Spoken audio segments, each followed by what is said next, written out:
Christmas, it's supposed to be a time of warmth, family, and togetherness.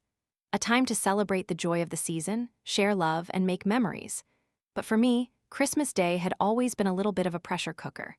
As the years went by, the perfect Christmas seemed more and more like an illusion, like something I was supposed to uphold just to keep up appearances. And this year, I was about to learn how far the cracks had really grown beneath that shiny, holiday surface. I had woken up that morning with a feeling of unease, something tugging at the pit of my stomach. It wasn't because of the holiday chaos, the unwrapped gifts piling up under the tree, or the unspoken tensions between me and David, my husband. No, this feeling was different.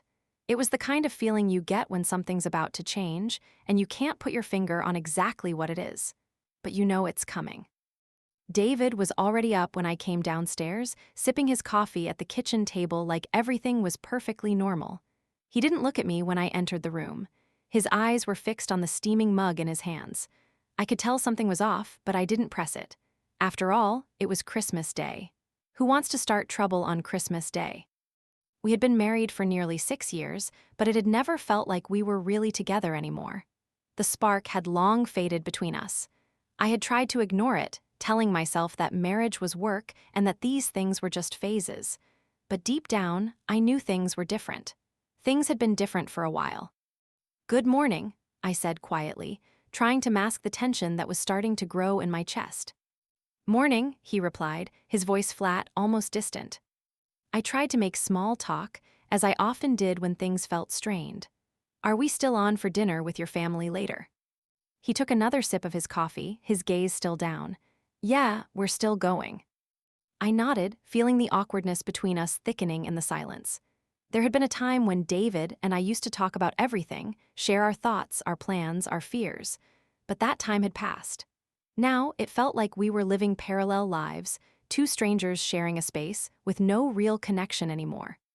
The doorbell rang just as I was about to ask if he was okay. I froze. That was odd. My in-laws were coming over later, but this wasn't the time they were supposed to arrive. I glanced at David, but he didn't react. He didn't seem surprised or even concerned. I went to answer the door, trying to shake off the uneasy feeling that had taken over my body. When I opened it, I wasn't prepared for what I saw. David's sister, Emily, stood on the doorstep with a wide grin on her face. She was holding a bag of gifts as though nothing out of the ordinary had happened. Behind her, my mother-in-law, Janet, stood in the driveway, looking more cheerful than I had seen her in ages. "Surprise!" Emily exclaimed, stepping into the house without waiting for an invitation. "We thought we'd come a little early and spend some extra time with you guys before dinner." I gave them both a forced smile, trying to play along. "I wasn't expecting you two for a few hours, but welcome, I guess." Emily immediately began setting the gifts down on the table, and Janet followed her inside with a warm hug. "Merry Christmas, sweetheart," she said, giving me a quick peck on the cheek. "We're so glad you could spend the day with us."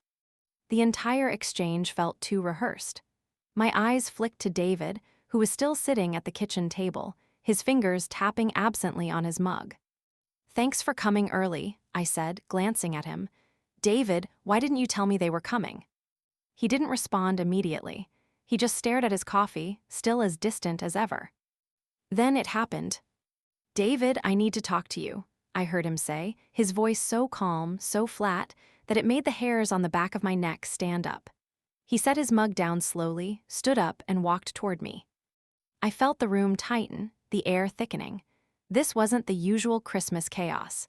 This wasn't the happy holiday we were supposed to be celebrating. "Let's step outside," he said. His eyes were unreadable. "David, what's going on?" I asked, my pulse quickening. But I followed him out to the porch anyway, my steps shaky with uncertainty. Once we were outside, I stood silently as David stared off into the distance. The silence stretched between us, thick and uncomfortable, until he finally spoke. "I filed for divorce." The words hit me like a ton of bricks. The wind seemed to stop in its tracks. I could hear my own heartbeat ringing in my ears, but the rest of the world felt like it had fallen away. I could barely breathe.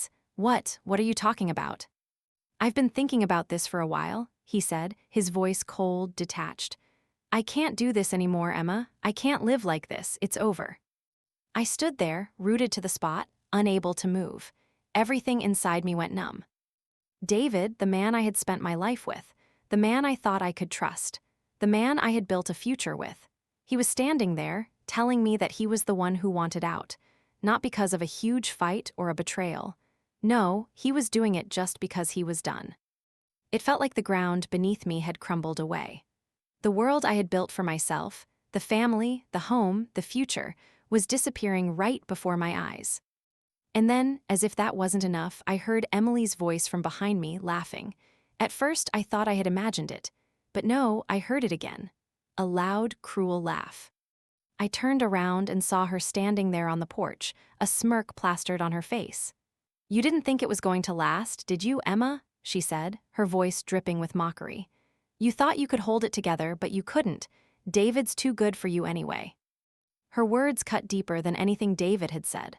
My heart twisted in pain, and before I could stop myself, tears pricked at the corners of my eyes. But what hurt more than Emily's cruel words was the realization that David wasn't stopping her. He was standing right beside her, offering no defense, no comfort. I was alone, not just in my marriage, but in front of everyone, my husband, my sister-in-law, and yet no one was standing with me. No one was offering me any support. "David, please," I whispered, my voice cracking. "What happened to us? Why didn't you talk to me? Why didn't you try to fix this?" He didn't answer right away.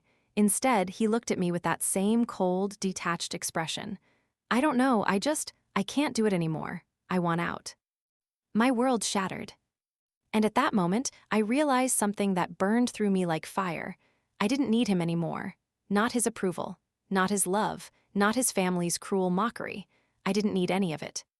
I went back inside, tears streaming down my face. Emily was still smirking, and Janet didn't say a word. The whole house felt suffocating. It felt like everyone had conspired against me in this twisted little game. "Are you serious?" I asked them, my voice shaking. "This is happening on Christmas Day." "Well, you can't expect much from him," Emily said, her voice dripping with satisfaction. "You never really fit in with us anyway." I shook my head, not able to believe the venom in her words. I felt like I was suffocating, like I had no way out of this twisted nightmare. But suddenly, something inside me snapped. I didn't have to stay here. I didn't have to let them treat me like this. "I'm done," I said firmly, looking at both of them, then at David, still standing by the door. "I'm done with all of this. I'm not going to be your punching bag anymore." I turned and walked out of the house, my heart pounding, but my steps stronger with each one I took. I had no idea what came next, but I was sure of one thing. I was going to take control of my own story. The sound of the front door slamming shut behind me echoed in my ears as I stepped out into the cold night air. I could feel the tears burning in my eyes, but I didn't let them fall. Not yet. Not when I had just made the most important decision of my life. I didn't care what they thought of me anymore. I didn't care about the snide remarks from Emily or the empty stares from David. All I could focus on was the pain in my chest, the heaviness of rejection that still lingered. My feet moved on their own, carrying me down the driveway and into the street. The cold wind bit at my face, but I barely noticed. I wasn't sure where I was going, but at that moment, all I knew was that I needed to get away. I walked quickly, trying to keep my emotions in check. The tears were there, just behind my eyes, but I wasn't going to let them fall. Not yet, not until I was out of their sight. I could feel the weight of everything I had just left behind, the home that no longer felt like mine, the marriage that had been built on lies and silence, and the family who had shown me how easily they could turn their backs on me. I had spent so many years trying to fit in with David's family, trying to please them, trying to prove myself worthy of their love and acceptance. And now I realized how foolish I had been. I wasn't the problem, they were. I wasn't perfect, but I had always tried my best. I had been a good wife, a good daughter-in-law. I had been loyal. I had loved them, and I had given everything to make my marriage work. And for what? To be discarded like I was nothing. No, I wouldn't let this define me. I refused to let their cruelty become my story. As I walked down the street, the weight of the situation began to sink in. I was alone, completely alone. No one was coming to save me. No one was going to fix this for me. It was up to me to decide what came next. I stopped walking, standing at the corner of the street. I could still hear the muffled voices of my in-laws inside the house, but it felt like a lifetime ago. I had spent so many years trying to blend in, trying to make everyone happy, trying to make David happy. But now I saw it clearly. I had lost myself in the process. Who am I? I whispered to myself, staring out into the distance. The answer didn't come right away, but then it hit me like a wave. I was someone who deserved more. Someone who was worthy of love and respect. Someone who didn't have to keep sacrificing herself for people who didn't appreciate her. I took a deep breath, standing taller, wiping away the first tear that had finally escaped. I wasn't weak. I wasn't broken. I was just getting started. I looked around, unsure of where to go, but I knew I had to keep moving. I needed to take control of my life, to rebuild what had been torn apart. I didn't have all the answers yet, but I had one thing that mattered: my determination. I ended up walking for a long time. My feet took me to the park at the edge of town. It was quiet now, the Christmas decorations already starting to lose their charm in the fading light of the evening. The park was empty, save for a few scattered leaves caught in the wind. It felt like the perfect place to think, to process everything that had happened. I sat down on one of the benches, my mind racing with a million thoughts. How had it all come to this? How had I not seen the signs earlier? How had I allowed myself to be treated this way?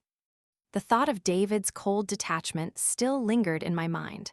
The way he had so easily walked away from everything we had built. I had trusted him. I had given him my love, my loyalty, my heart. And in return, he had thrown it all away like it didn't matter. And then there was Emily. Her smugness, her cruel laughter, her cheer when I was told to leave. It wasn't just a betrayal from David. It was a betrayal from them all. They had never truly cared for me.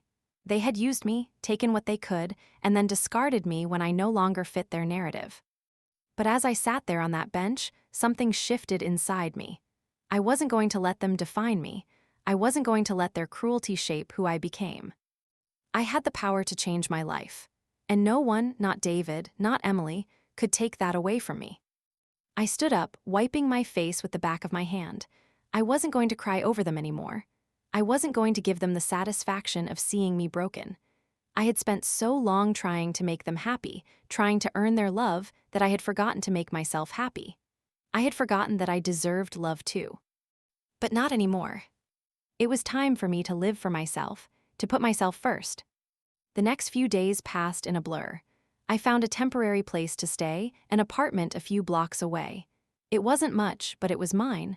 I spent hours cleaning and unpacking, putting things in order. The space was small, but it felt like a fresh start, a new chapter in my life. I threw myself into work, finding comfort in the rhythm of it. I focused on taking care of myself, both physically and mentally. I started working out again, eating healthier, and setting small goals for myself. But the most important thing I did was learn how to trust myself again. I spent evenings reading, journaling, and reflecting on what had happened. I wrote about my anger, my pain, and my frustration. But I also wrote about my strength, about how I was going to rise above everything, how I was going to turn this pain into something positive. One evening, I was sitting at my desk, working on a new design for a project I had picked up when I received a message. It was from my best friend, Rachel. She had always been there for me, even when I didn't deserve it. We had been friends since high school, and I hadn't realized how much I had missed our connection until I saw her name on my screen. "Rachel, I've been thinking about you a lot lately. You're so strong, Emma. Don't let this define you. You're capable of so much more than this." I smiled as I read her words. It was exactly what I needed to hear. She was right. I was capable of so much more. This wasn't the end for me. It was just the beginning. I quickly typed back, "Me, thank you, Rachel. I'm getting there. Slowly, but I'm getting there." I felt a sense of relief wash over me as I sent the message. It wasn't about fixing everything all at once. It was about taking one step at a time, moving forward, and trusting myself. That night, I went to bed with a new sense of peace. I wasn't sure what the future held, but I knew one thing: I was stronger than I had ever been. I had survived the betrayal, the humiliation, and the heartbreak. And now, I was ready to create a new life for myself. A life I was proud of. Over the next few weeks, I threw myself into building my business. I had always loved design, but I had never thought of it as a career. It was just a hobby. But now it felt like my calling. I built a portfolio, started networking, and even began taking on small freelance projects. It wasn't easy, but it felt good. It felt like I was building something for myself, something I could be proud of. And as I did that, I found myself growing, not just as a businesswoman, but as a person. I was no longer afraid to speak up. I was no longer afraid to take risks. I was no longer afraid of their rejection, because now I knew my worth. One afternoon, I was sitting at a coffee shop, working on a new design when my phone buzzed. It was a message from my lawyer. "Lawyer, the divorce papers are ready to sign. Your ex-husband has agreed to the terms. We're ready to proceed." For a moment, I just stared at the message. I hadn't expected things to move so quickly, but here it was, the end. I had thought I would feel a sense of relief, but instead, all I felt was calm. Peace. I had already let go. The next day, I signed the papers. It was done. It was over. And I was free. The weeks that followed felt like a blur of new routines and moments of self-discovery. It wasn't the chaos I had expected. It wasn't the overwhelming sense of loss or hopelessness that I feared would consume me. It was something different, something I hadn't anticipated: peace. I kept waking up early, my mind sharp and clear in ways it hadn't been for years. My mornings had once been a rush, getting David his coffee, getting myself ready for work, all while managing a million thoughts. But now, everything felt quieter. The quiet mornings, filled with just the sound of my breath and the birds outside, were the moments I cherished the most. I made my coffee, sat in my living room, and watched the sun slowly rise each day, reflecting on how far I had come. It had only been a few months since Christmas Eve, the night David filed for divorce, but it felt like a lifetime. I had been broken, humiliated, thrown away by the person I thought I would grow old with. But that pain, that sense of betrayal, had begun to fade. Slowly, piece by piece, I was finding my strength again. Every day, I faced new challenges, but for the first time, I felt ready. Ready to rebuild my life. Ready to take ownership of my story. The apartment had become my sanctuary. When I first moved in, it had felt like a small space, but now it felt like everything I needed. The cluttered mess that had once felt overwhelming was starting to feel like home. I had made sure it was a reflection of me, filled with things I loved, books I had bought over the years but never read, paintings I had always admired but never hung up, a small desk by the window where I could work on my designs and breathe in the fresh air. I spent most of my days working on my design portfolio. It wasn't easy. I had no formal training in design, but I had always loved creating. Over the years, I had designed flyers for my friends, businesses, invitations for weddings and birthdays, and even some online graphics for local events. It wasn't a career, but it was something I had always done out of passion. Now, I decided to turn that passion into something more. At first, it felt like an impossible dream. I didn't have the resources, the connections, or the experience. But I had something else: determination. I had nothing to lose. I had been thrown out of my marriage, out of my family's life, and I was starting from scratch. But I wasn't scared anymore. I reached out to a few freelance platforms online, putting together a small profile and offering my design services. I wasn't sure if anyone would hire me, but I figured it was worth a shot. I spent hours refining my portfolio, learning new design software, and perfecting my craft. I watched tutorials, read blogs, and even joined online design communities where I could learn from others and ask questions. And then, after weeks of hard work, something amazing happened. I received my first freelance offer. A small business owner needed a logo for her new brand. I couldn't believe it. My heart raced as I read the email, realizing someone was actually going to pay me for something I loved to do. I spent days working on that logo, pouring my heart into it. I wanted it to be perfect. Not just for the client, but for me. I wanted to prove to myself that I could do this. I could build a life on my own without depending on anyone else's approval. When I finally sent the design to the client, my hands shook. What if she didn't like it? What if I failed? But the email I received in return was worth every second of doubt. She loved it. She loved it so much that she asked me to design additional materials for her business, including a website banner and social media posts. That moment was a turning point for me. It wasn't just a design job, it was proof that I could do this. I could build something on my own. I had something to offer, and it didn't matter what anyone else thought. From that moment on, I didn't look back. I continued working on freelance projects, building my portfolio and my confidence. Slowly, I began to see the results of my hard work. More clients reached out to me, and the income from my freelance business began to grow. I was building a name for myself in a world that had once felt so far out of reach. But it wasn't just about the money. It was about reclaiming my identity. For so long, I had been defined by my marriage, by my family's expectations. But now, I was defining myself. One evening, after finishing a long day of work, I decided to take a walk. The weather had turned warmer, and the city was beginning to feel alive again after months of cold. I walked down the streets of my neighborhood, taking in the sights and sounds, the bustling cafes, the families walking by, the hum of life that felt so far away from where I had been just a few months ago. I ended up in a small park near my apartment. It was quiet, with just a few people scattered across the benches, enjoying the evening. I sat down on one of the benches and closed my eyes, listening to the sounds of the world around me. For the first time in a long time, I felt at peace. I had been so consumed with the pain of my past, so wrapped up in the betrayal, that I had forgotten what it felt like to just be still. To breathe, to be present. I took a deep breath, letting the air fill my lungs, and as I exhaled, I realized something important. I wasn't broken anymore. I wasn't a victim of my circumstances. I wasn't the girl who had been thrown out, humiliated, and abandoned. I was someone new, someone who had learned to survive, to thrive. The next few weeks passed by in a whirlwind of projects, meetings, and small victories. Every day, I felt myself getting stronger, more confident. I was no longer afraid of what came next. I knew there would be challenges. I knew there would be setbacks, but I wasn't afraid of them. I knew I could handle whatever life threw at me. One afternoon, I was sitting at my desk, working on a new project for a client, when I received an email from my old friend, Rachel. She was the one person who had always been there for me, even when I didn't deserve it. We hadn't spoken much since the divorce, but I had always known I could count on her. Rachel's email read, "Hey Emma, I've been thinking about you a lot lately. I know things have been tough, but I just wanted to tell you that I'm proud of you. You're stronger than I ever realized. Keep going. You've got this." I sat there for a long moment, reading her words over and over again.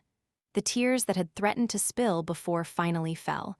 But this time, they weren't tears of sorrow. They were tears of gratitude, tears of pride, tears of knowing that I had done it. I had made it this far on my own, and I wasn't going to stop now. I typed a quick response to Rachel, my fingers trembling as I hit send. Thank you, Rachel. I couldn't have made it this far without you. I'm starting to realize just how strong I really am, and I'm not stopping now. I'm building something for myself, and I know it's just the beginning. As soon as I hit send, I felt something inside me shift again. There was no turning back. I wasn't just surviving. I was living. I was creating the life I had always wanted, and I wasn't going to let anything or anyone stand in my way. The next few months were a blur of success. More projects, more clients, and more moments of realization that I was exactly where I was supposed to be.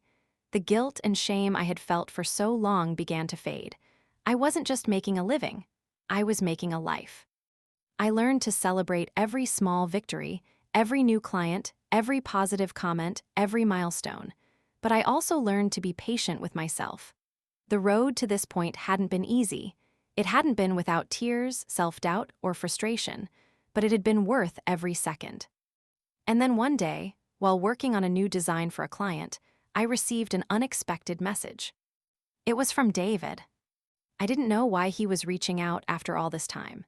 The divorce had been finalized months ago, and we hadn't spoken since that night he threw me out on Christmas Eve. But there it was, the message sitting in my inbox, staring back at me. I opened it. David's message. "Emma, I've been thinking about everything. I know I hurt you. I know I broke your heart, and I'm sorry. I want you to know that I respect what you're doing. I see you building a life for yourself, and I'm proud of you. I just wanted to tell you that." I sat there, staring at the message for a long time. It wasn't the apology I had imagined. It wasn't the words I had wanted to hear when I was still desperate for his approval. But in that moment, I realized something. I didn't need his apology. I didn't need his approval. I had everything I needed inside of me. And I was enough. It's strange how silence can be so loud. The kind of silence that settles in after something big happens, like a door slamming shut or a phone call that turns your world upside down. I had been through enough of that kind of silence in the past few months. But now, sitting in my apartment after sending that final email to David, there was a different kind of quiet. It wasn't just the lack of noise, it was the quiet of me choosing myself. I was no longer trying to silence my feelings to make others comfortable. I wasn't trying to make myself small, to shrink in the face of rejection or abandonment. I was simply here. I had spent so many years being good enough for everyone else, my parents, my ex-husband, and even myself. But what I had learned over the last few months was that it wasn't about being good enough for anyone else. It was about being good enough for me, about doing what felt right for me, no matter how difficult it was to get there. Sitting on the couch with a cup of tea in hand, I looked out the window at the city skyline. I could see the twinkling lights of the city, and I realized I was beginning to appreciate the beauty of it all, the good, the bad, and everything in between. There had been a time when I would have overlooked the simple things, when I would have rushed past the small joys to get to the next thing, the next deadline, the next goal. But now I was taking it all in. I wasn't rushing through life anymore. I was living it. I hadn't heard from David in weeks. His message had been short and distant, but it had meant something. I wasn't sure what, but it felt like an acknowledgement that he saw me. And I realized then that I didn't need him to understand me. I didn't need him to see me the way I had once wanted him to. I saw myself now. I thought back to that first night, the night he had filed for divorce, the night everything fell apart. The confusion, the hurt, the anger. I had spent so much time in a whirlwind of emotions, trying to process it all. I had cried, I had fought with myself, and I had wondered if I would ever get back to being whole. But I had. I had taken the time I needed, the space I needed, and I was rebuilding myself. But rebuilding wasn't a quick process. It was messy. It was slow. It was like taking a broken vase and trying to glue the pieces back together. The cracks would always be there, but that didn't mean it couldn't be beautiful again. I had begun to piece myself back together, piece by piece. Every project I worked on, every small win, every new lesson learned, it all felt like a part of me clicking into place. The days turned into weeks, and with each passing day, I felt more confident. I wasn't looking for approval from anyone anymore. I didn't care about fitting into someone else's idea of what I should be. I cared about being the best version of myself, whatever that meant. The freelance work continued to flow in. Each new client, each new project felt like another step toward my goal. I had signed up for a few online courses to refine my skills, and the learning process was exciting. There was something so fulfilling about building something from the ground up, seeing progress, even in small increments. It wasn't just about the work anymore. It was about rediscovering my passion for creating. I loved it. I loved everything about it. But what surprised me the most wasn't the work or the clients. It was the fact that I had started to love myself again. I started to look in the mirror and see someone worthy, someone capable, someone who had been through fire and come out stronger. I had stopped being afraid of my flaws, my imperfections. They were a part of me, and they made me who I was. I wasn't ashamed anymore. I could still remember the day I left my old life behind, the house, the marriage, the family. I had walked out, not knowing where I was going, but knowing I couldn't stay there. I had thought I was running away from everything. But now I realized I was running toward something, toward my own future, toward a life I had put on hold for too long. But that didn't mean it was easy. The hardest part came when I faced my own reflection, not in the mirror, but in my life. I had been someone else for so long, trying to fit into the roles I thought were expected of me. And now I had to face the truth. The truth that I wasn't just recovering from a failed marriage, I was recovering from a life I hadn't fully lived. I decided to take some time away from work. I booked a short trip to the beach, a place I had always loved but had never taken the time to visit on my own. The sun, the waves, the sand, everything about it felt freeing. It felt like the first time in years that I had breathed deeply without hesitation. I walked along the shore, letting the salt water touch my feet, the cool breeze tugging at my hair. The sound of the ocean was calming, almost therapeutic. I didn't know how long I walked, but I didn't care. I felt connected to everything around me. In that moment, I realized I had been disconnected from the world for so long, afraid to truly embrace it. But now, here I was, standing on the edge of something new, something beautiful. When I returned to my apartment, I had a new perspective. I wasn't the woman I had been just a few months ago. I had shed that skin. I was becoming someone new, someone who was finally embracing her worth. It wasn't long before I had another breakthrough. A local design agency reached out to me. They had seen my work and wanted to offer me a freelance contract. I couldn't believe it. This was the moment I had been waiting for, the opportunity to take my passion for design to the next level. I agreed, and just like that, my career took another giant leap forward. But the most important thing wasn't the work itself. It was the recognition that I had finally found my path. I had found my voice. I had found my purpose. And it was all because I had taken the risk to leave everything behind and start fresh. One evening, after finishing a project for a new client, I sat down at my desk and pulled out my journal. Writing had always been something I did when I needed to process my emotions, but now it felt more like a celebration. I wrote about the journey I had taken, the pain, the heartbreak, the moments of doubt, and how it had all led me to this point.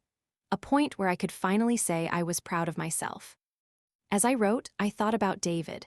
I thought about how much I had loved him, how much I had sacrificed for him. I thought about the Christmas Eve when everything had crumbled, and I realized that even though he had hurt me, I had come out of it stronger. I had come out of it more alive than I had ever been before. But I wasn't holding on to the past anymore. I wasn't waiting for someone to tell me I was worth it.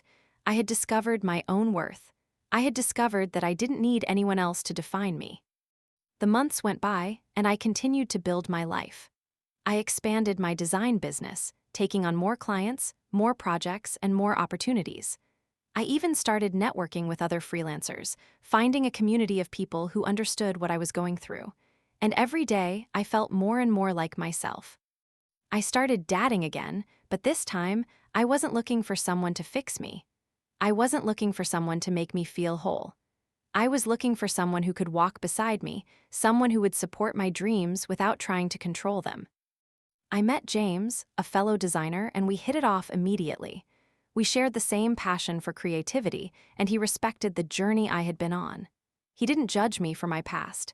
He understood that I was building something for myself. And for the first time, I realized that I didn't need someone to complete me. I was already whole. That was the biggest lesson I had learned. True strength comes from within.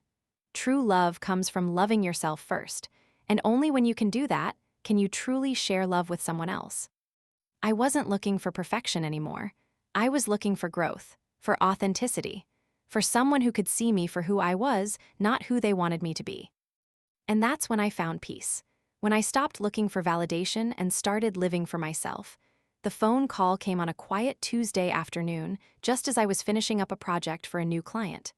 My hands were still on the keyboard, my mind focused on the design in front of me, when the phone buzzed on my desk. It was an unknown number.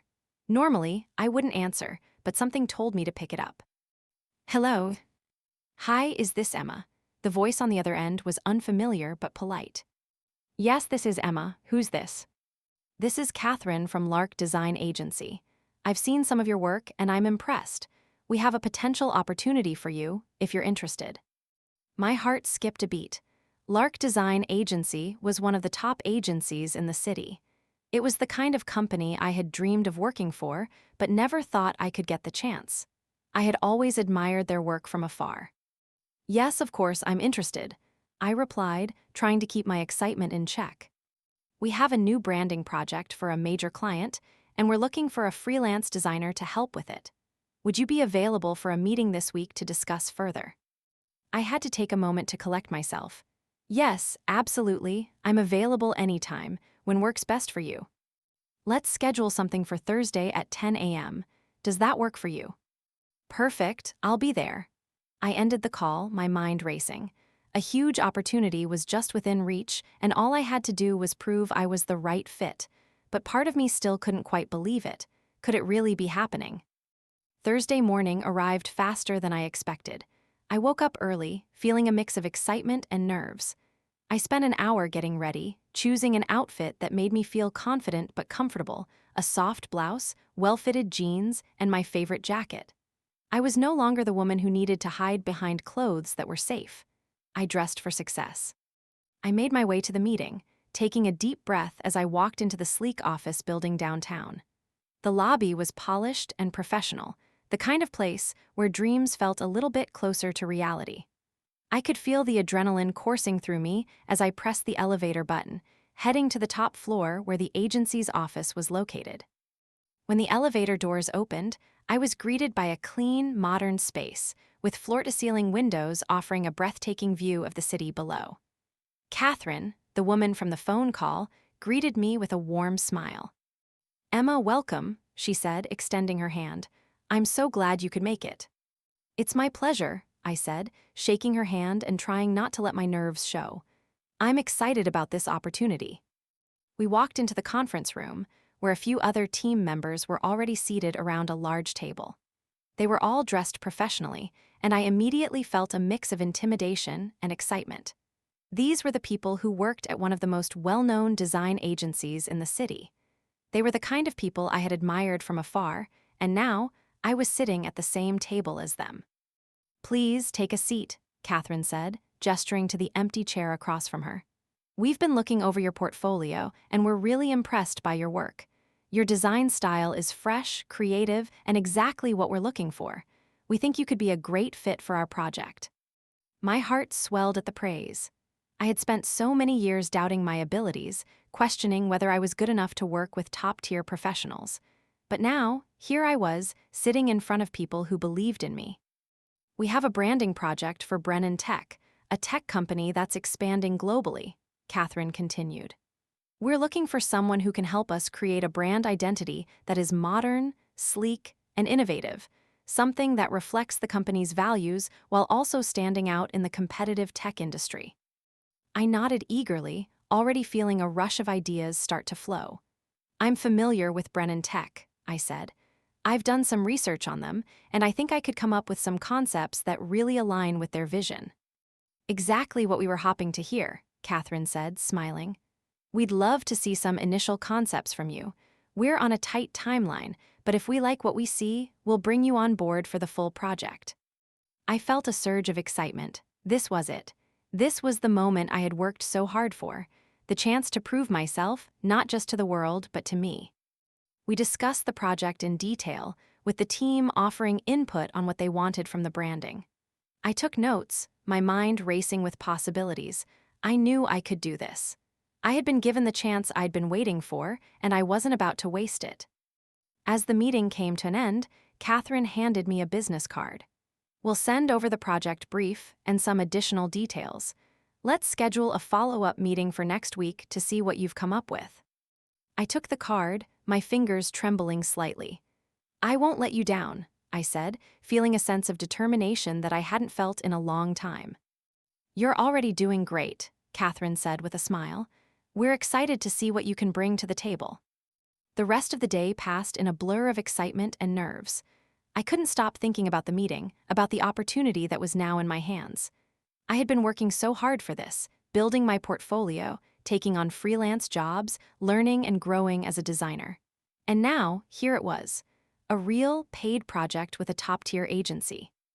I spent the next few days diving into research on Brennan Tech, looking at their competitors, their brand identity, and their mission statement. I wanted to get a deep understanding of their values so I could create something that truly represented them. I didn't just want to create a logo or a design, I wanted to create something that told their story. The day before my follow-up meeting, I sat at my desk, staring at the screen, unsure where to begin. I had so many ideas, but nothing felt right. The pressure was building, and I could feel the old familiar doubts creeping in. What if I wasn't good enough? What if they hated my designs? What if this was all just a fluke, and I wasn't cut out for this after all? I closed my eyes, taking a deep breath. I had been down this road before, the self-doubt, the imposter syndrome, but I wasn't going to let it control me, not this time. I thought back to the moment I had stood up to David and walked out of the house. I thought back to the pain of losing everything and the strength it had taken to rebuild my life from scratch. If I could survive that, if I could learn to stand on my own, then I could do this too. I was stronger than I realized. I had already proven that to myself. I picked up my pen and began sketching out a few ideas, letting my creativity flow. I didn't overthink it. I just created. By the end of the night, I had a handful of concepts I was proud of. They weren't perfect yet, but they were a solid start. I smiled to myself as I reviewed the designs. For the first time in a long time, I wasn't just trying to please someone else. I wasn't trying to meet someone else's expectations. I was doing this for me. I sent the initial concepts over to Catherine, feeling a sense of pride that I hadn't felt in years. The next day, I walked into the follow-up meeting feeling more confident than I had in a long time. I knew I still had a long way to go, but for the first time, I felt like I was on the right path. When I presented my designs, I could see the team's reactions. They were engaged, nodding, discussing each concept. Catherine looked at me and smiled. "These are great, Emma," she said. "You've really captured what we're looking for. I think we're going to move forward with you on this project." My heart skipped a beat. This was it. This was the breakthrough I had been waiting for. "I'm so excited," I said, trying to keep my voice steady. "I'm ready to bring these ideas to life." As the weeks went by, I worked closely with the team at Lark Design Agency, refining the concepts, getting feedback, and pushing myself further than I thought I could go. I learned so much about the design process, about communication, collaboration, and how to handle criticism with grace. I grew more confident with each passing day, knowing that I was on the right track. When the project was finally complete and I saw the finished branding for Brennan Tech, I felt a deep sense of accomplishment. I had done it. I had proven to myself that I was capable of more than I had ever imagined. And as I looked at the final product, I realized something even more important. I wasn't just designing for a client. I was designing my own future. The days since finishing the branding project had felt like a blur, but in a good way. I had been working nonstop, juggling a few smaller design projects, and then the larger contract I'd secured with Lark Design Agency. My confidence had skyrocketed, and with it, my motivation. Every task I took on now felt like an opportunity I wasn't about to waste. I remember the first time I started getting real work. It felt like a small miracle. Now, after months of hard work and pushing past the limitations I had set for myself, it was starting to feel natural. I wasn't just a freelancer anymore. I was a businesswoman, and I didn't need anyone's approval to validate that. But despite all the progress, there was still something that hung over me, the shadow of my past, of what David had done, of what Emily had done, of the family I had tried so hard to please. I still felt their presence lingering in my life, even though I was living on my own, working for myself, and slowly beginning to rebuild. I hadn't seen them in months. David had reached out a couple of times after our divorce was finalized, but it was always to check on some final paperwork or to exchange pleasantries. It was never about us, about the life we had shared. And every time he reached out, I felt a pang of something I couldn't define, resentment maybe, or just the remnants of the life I had lost. But the truth was, I had long stopped needing anything from him. It was a Saturday afternoon when the email came. The subject line was simple, but it stopped me cold. A message from David. I stared at it for a long moment, my finger hovering over the mouse, wondering whether or not I should open it. I hadn't heard from him in a while, not since he'd signed the final divorce papers. I was content without him, content with the life I had begun to build.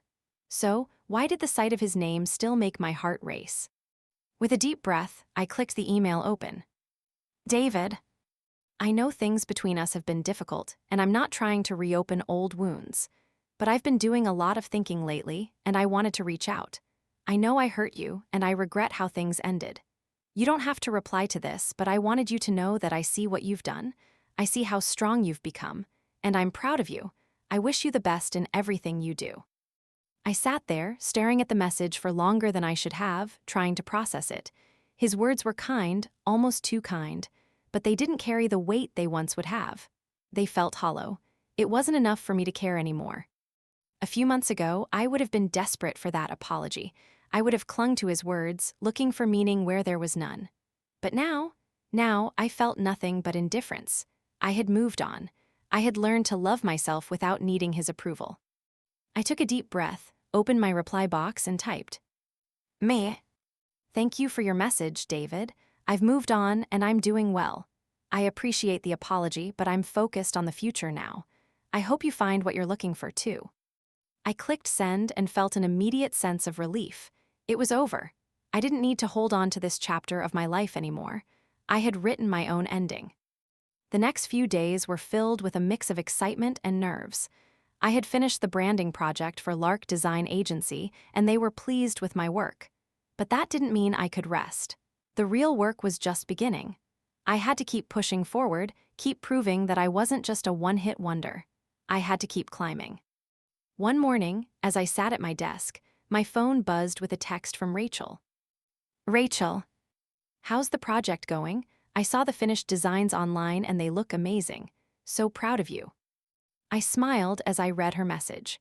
Rachel had been my rock throughout this entire process. She was the one who had always believed in me when I didn't believe in myself. And now, I was beginning to believe. Meh. Thank you, I'm feeling good about it, but I'm also nervous about what's next. Rachel. That's normal, but I have no doubt you'll crush it. You've come so far. I stared at my phone for a moment, letting her words sink in. Rachel was right. I had come so far, I had started with nothing. I had been broken, unsure, uncertain of where I belonged. But now I was building something for myself, something real. I was no longer just surviving, I was thriving. I decided to take her advice to heart. There was no point in letting fear or self-doubt hold me back anymore. I had made it this far, and I wasn't going to stop now. That afternoon, I reached out to a local business owner who had mentioned they might need design work soon. I pitched my ideas, talked about my vision, and offered them a proposal. It was bold, but I had learned something important during my journey. If I didn't ask for what I wanted, no one was going to hand it to me. A few hours later, I got a reply. The client wanted to meet, and just like that, I had another opportunity on the horizon. A few days later, I walked into the small cafe where I was meeting the client. It was one of those cozy places with mismatched furniture, soft jazz music playing in the background, and the scent of freshly brewed coffee in the air. I liked it immediately. I sat down at the table, my hands a little clammy, and waited. A few minutes later, a woman in her late 30s walked in. She had dark brown hair, a warm smile, and a calm, confident energy about her. Emma, she asked, extending her hand. I'm Sophia. We shook hands, and I felt a small sense of pride in the way I was holding myself. I wasn't nervous anymore. I had earned the right to be here. Nice to meet you, Sophia, I said, sitting down across from her. I'm excited to discuss your project. We spent the next hour talking about her business, her vision, her goals, and how my design work could help her reach them. The conversation was easy, natural, and I found myself speaking with confidence, no longer afraid of failing. By the end of the meeting, Sophia asked me to send over a proposal. I could tell she was impressed with my ideas, and that gave me a rush of excitement.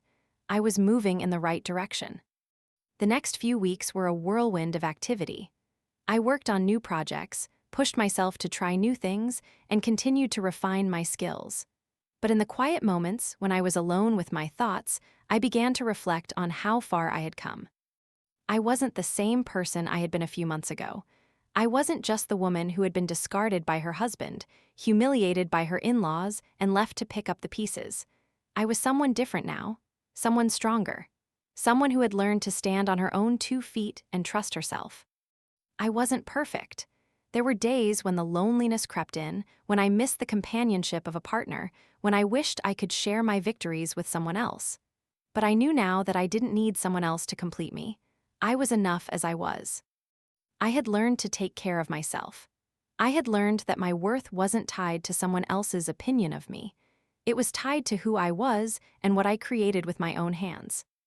And every day I was building something new, something beautiful, something real. One evening, as I sat at my desk working on a new project, the phone rang. I looked at the screen, and my heart skipped a beat when I saw the name. It was David. I hadn't heard from him in months. I hadn't expected to, so why was he calling now? I took a deep breath before answering. Hello. Emma, his voice was low, hesitant. I hope I'm not interrupting. I just wanted to check in and see how you're doing.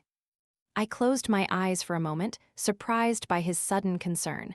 It was the first time he had reached out since the divorce. "I'm doing well," I said, keeping my voice steady. "I'm moving on. I'm building my life again."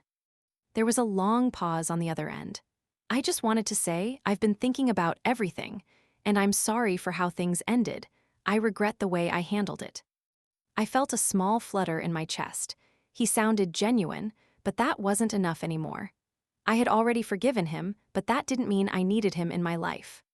"I appreciate your apology," I said, "but I'm doing fine now. I'm proud of where I am, and I don't need anything from you anymore."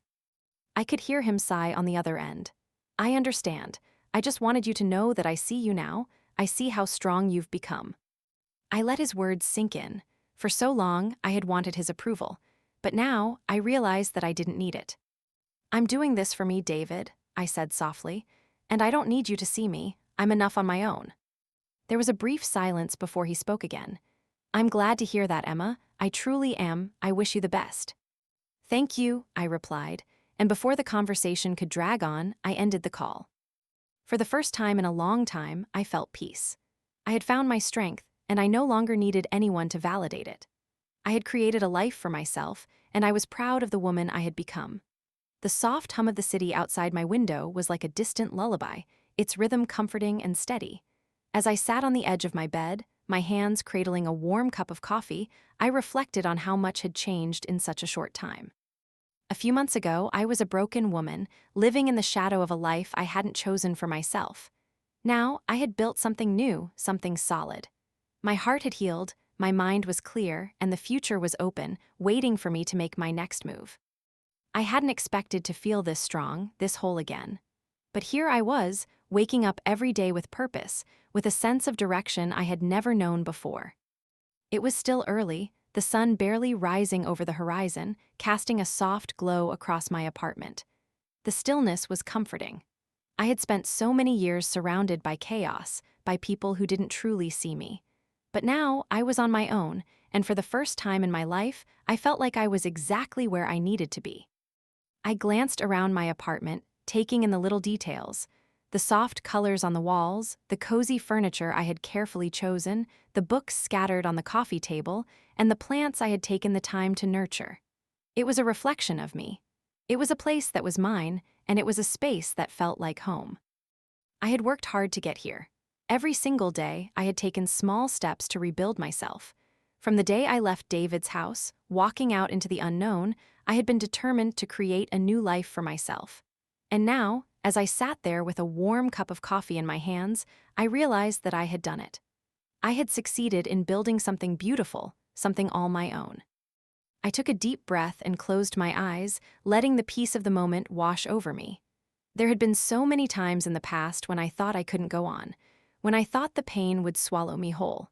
But I had kept going, step by step, and now I could finally see the light at the end of the tunnel. It wasn't just the work or the career I had built. It was the strength I had discovered within myself. The strength to leave behind a life that no longer served me, the strength to rebuild, and the strength to believe that I was worthy of more. The phone call came in the middle of the afternoon, interrupting my flow of work. I glanced at the screen, and my heart skipped a beat when I saw the name. David. I hadn't heard from him in months. I had moved on from him, from that part of my life, but seeing his name still sent a wave of mixed emotions crashing through me. I hesitated for a moment before answering, unsure of what he wanted now.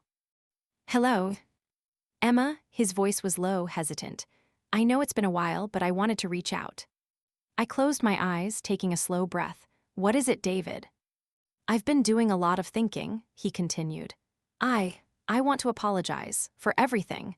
The way I treated you, the way I ended things. I know I've hurt you, and I'm sorry." I was silent for a moment. I didn't know how to respond. Part of me wanted to hang up right then, to close the door on this chapter of my life for good, but another part of me felt something else. Something I hadn't expected, peace. "Thank you for apologizing," I said quietly, "but I've already forgiven you. I've moved on." There was a long pause on the other end of the line before he spoke again, his voice softer this time. "I understand. I want you to know that I see the woman you've become. I see how strong you are, and I'm proud of you." I didn't know how to respond to that. "I don't need your approval anymore," I said, my voice steady. I've learned to trust myself, and that's all I need. There was a sigh from his end of the line. I know, I just wanted you to hear it from me. I'm sorry for everything. I know, I replied, feeling a strange sense of calm. And I'm glad you reached out, but this is my life now, David. I'm not looking back. I could hear him nod, even though he wasn't there. I understand. I hope you find happiness, Emma. I really do. The call ended with a quiet finality, and as I sat there, staring at the screen of my phone, I realized something important.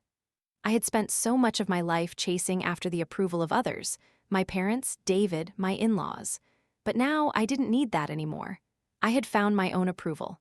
I had found my own strength. And that was all that mattered. The weeks that followed were filled with moments of growth, of quiet reflection, and of excitement for the future. I had been working with more clients, expanding my design business, and finding new ways to push myself creatively. I had taken on larger projects, built my reputation in the industry, and most importantly, I had learned to believe in myself. There were still days when I missed having someone to share my life with, someone to talk to at the end of a long day. But I no longer felt like I needed that to feel whole. I had learned how to fill the silence with my own thoughts, my own dreams, my own ambitions, and it felt empowering. One afternoon, as I sat at my desk working on a new design, the doorbell rang. I wasn't expecting anyone, so I hesitated for a moment before getting up to answer it. When I opened the door, I was surprised to see Mia, one of my old friends from college, standing on the other side. She was holding a bouquet of flowers and smiling brightly. "Emma," she exclaimed, "I thought I'd stop by and check in. How have you been?" I smiled, feeling a rush of warmth.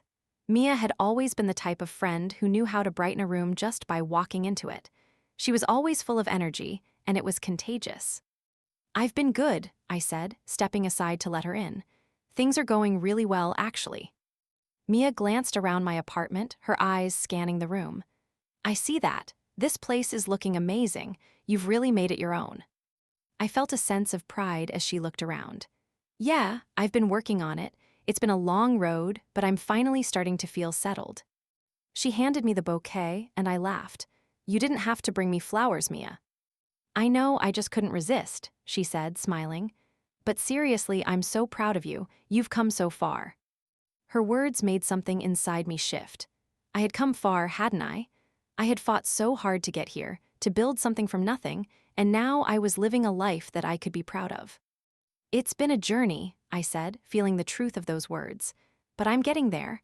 I've learned so much about myself along the way." Mia sat down on the couch, her eyes full of curiosity. "What's next for you then? What's your big goal?" I paused, considering her question. What was next for me? There were so many things I could do, so many paths I could take.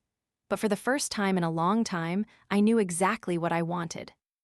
"I'm going to keep building this business," I said confidently.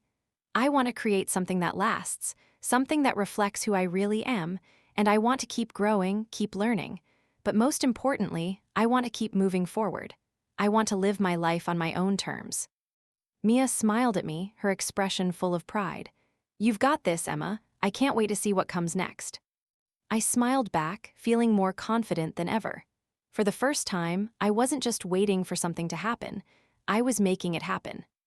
The days turned into weeks, and the weeks turned into months. I continued to build my business, take on more clients, and grow as a designer.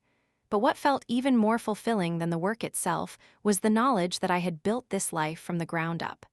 I had created something that was mine. One evening, after finishing up a project for a high-profile client, I sat at my desk and reflected on everything I had accomplished. I wasn't where I thought I would be, but I was exactly where I was meant to be. I had turned the pain of the past into something powerful, something beautiful, and I was finally free. As I sat there in the quiet of my apartment, I realized something. I wasn't just surviving anymore, I was thriving. And for the first time in a long time, I felt truly at peace with myself. This was my life now, and I wasn't just living it, I was creating it.